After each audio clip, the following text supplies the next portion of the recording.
Looking.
Başkan kuyruğu alalım.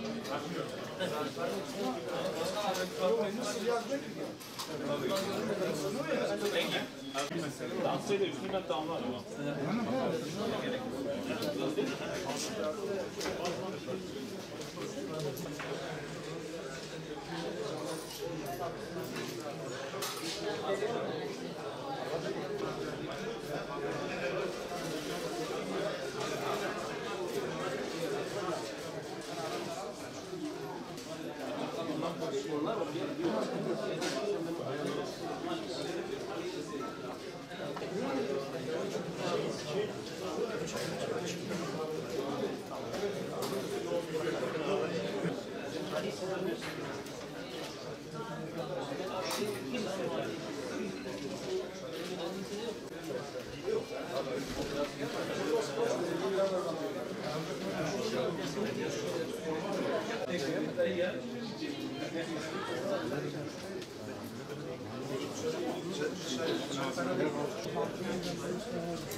Bugün Dünya İnsan Hakları Günü. Temel hakları güvence altına almak üzere İnsan Hakları Evrensel Beyannamesi'nin ilan edilişi üzerinden 71 yıl geçti. Batı'nın yol açtığı dünya savaşlarında milyonlarca sivilin hayatını kaybetmesinden sonra İkinci Dünya Savaşı ardından ilan edilen bildirgeyle yaşam hakkı, eşitlik ilkesi, masumiyet karinesi ve daha birçok temel hak sıralanarak bunların her koşulda dokunulmazlığı kabul edilmişti. Arada geçen zamana rağmen bugünkü küresel tablo göstermektedir ki ihlallerin önlenmesi konusunda insanlık hala geçer not alamamıştır. Aksine bugün uluslararası siyaset insan haklarını ve değerlerini bir kez daha yitirmiş görünmektedir. Üstelik temel haklar konusunda tüm insanlar eşit olduğu halde birilerinin hayatı hala diğerlerinden daha değerli görülmektedir.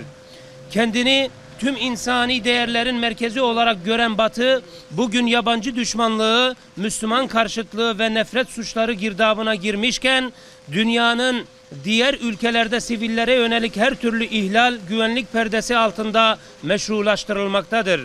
Bu ülkelerin başını yine Doğu Türkistan, Mısır, Suriye ve Filistin çekmiştir. 1949 yılından bu yana Çin işgali altındaki Doğu Türkistan her yıl sistematik olarak insan haklarının ayaklar altına alındığı bir hapishaneye dönüştürülmektedir. 5 Temmuz 2009 tarihinde gerçekleşen Urumçi katliamından bu yana her yıl daha da kötüleşen yaşam koşulları etnik ve dini bir soykırıma dönüşmüştür. Ölüm, hapis, işkence ve zorla alıkoyma uygulamaları dünyadan gelen tüm tepkilere rağmen devam etmektedir. Kesin rakamlar tam olarak tespit edilemese de insan hakları kuruluşların tahminlerine göre son 10 yılda öldürülen Uygur sayısı 10.000'i aşmış durumdadır. Bölgede halen 1 milyondan fazla Uygur eğitim kampı adı altında kurulan toplama kamplarında tutulmakta. Burada insanların inançlarına aykırı dahi olsa zorla ideolojik eğitimler verilmekte ve potansiyel tehdit olarak görülenler cezalandırılmaktadır. Son birkaç yıldır yapılan bir uygulama ile Uygurların evlerine yönelik zorunlu ziyaretler, gerekçesiz baskınlar ve Uygur Çinli zorunlu akraba olma uygulamaları insanları ürkütmektedir. Toplama kamplarına alınmış olan aile bireyleri yerine Çinli insanlar yerleştirilmesi Uygur toplumunun değerlerini tehdit eden bir uygulamaya dönüşmüş durumdadır. Çok sayıda Uygur aydını ve kanaat önderi haksız yere tutuklu bulunuyor. Bunların bir bölümü ya hapiste iken ya da bırakıldıktan hemen sonra hayatını kaybetmiştir. Sadece insanların yaşamına değil, kültürlerine yönelik ihlaller de dikkat çekmektedir.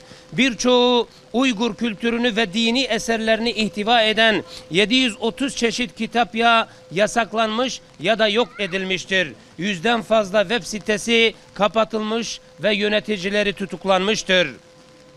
Çin'deki zulmü aratmayan ihlallerin bir diğer adresi Mısır'daki Sisi diktatörlüğüdür.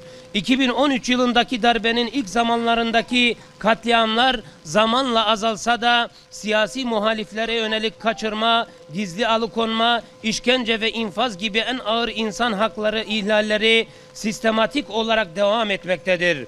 Mısır rejimi cezaevlerinde çoğu ihvan üyesi siyasi gruplardan tutuklu insan sayısının 40.000'in üzerinde olduğu bilinmektedir. Yüzlerce kişiye idam cezası verilmiş ve maalesef bu idamların bir kısmı ailelere bile haber vermeden infaz edilmiştir. Seçilmiş Cumhurbaşkanı Muhammed Mursi ise 7 yıllık işkence ve kötü muameleye daha fazla dayanamayarak bu yıl mahkemede duruşma esnasında hayatını kaybetmiştir. Öte yandan sınırımızın hemen karşı tarafında Suriye'de 2019 yılı aynı oranda kasvetli geçmiştir. Son bir yılda başta İdlib olmak üzere değişik sivil yerleşim bölgelerine yönelik rejim saldırılarında en az 3.000'i aşkın sivil hayatını kaybetmiştir.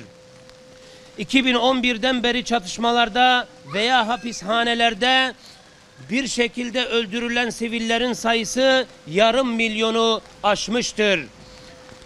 Sivillere yönelik tehditler nedeniyle Suriye içinde 6 milyon sivil yaşadığı yeri terk etmek zorunda kalırken 5 milyona yakın kişi ülke dışında mülteci konumuna düşürülmüştür. Halen 80.000'den fazla insan kayıp olarak kayıtlara geçmiştir. Ülkede gizli ya da resmi onlarca hapishanede kaç kişinin tutulduğu tam olarak bilinmese de tahminler 200.000'e yakın olduğunu göstermektedir. Bu tutuklular içinde en az 7-10 bin arasında kadın olduğu tahmin edilmektedir. Tutuklu kadınların neredeyse tamamı bir şekilde işkence, kötü muamele ve istismara maruz kalmıştır. Sürekli gözaltı ve salıvermeler nedeniyle sayı verilmese de uluslararası kuruluşlara göre Suriye'de şu ana kadar 10.000'e yakın kadın tecavüze uğramış ve bu tecavüzler sonucu da sayısı tahmin edilemeyen, istenmeyen gebelik ve doğum vakası meydana gelmiştir. İşgal altındaki Filistin'de 2019 yılı onlarca insanın hayatını kaybettiği Gazze saldırıları ve Kudüs'teki yıkımlarla dikkat çekerken Yemen, Irak ve Suudi Arabistan gibi ülkelerde 2019 yılı insan haklarının neredeyse rafa kaldırıldığı dönem oldu. İnsan Hakları Günü'nde dünyanın insan hakları karnesine bakıldığında özellikle Müslümanların yaşadığı bölgelerin insan eliyle üretilmiş felaketler azalmamış, aksine artmıştır. Bu gidişatı değiştirip karamsar tablodan kurtulmanın yolu adil bir küresel düzen kurmaktan geçmektedir. Bunun için tüm mazlumların ortaklaştığı sivil dayanışma zamanı gelmiştir. Ses ver Türkiye, ses ver Batman.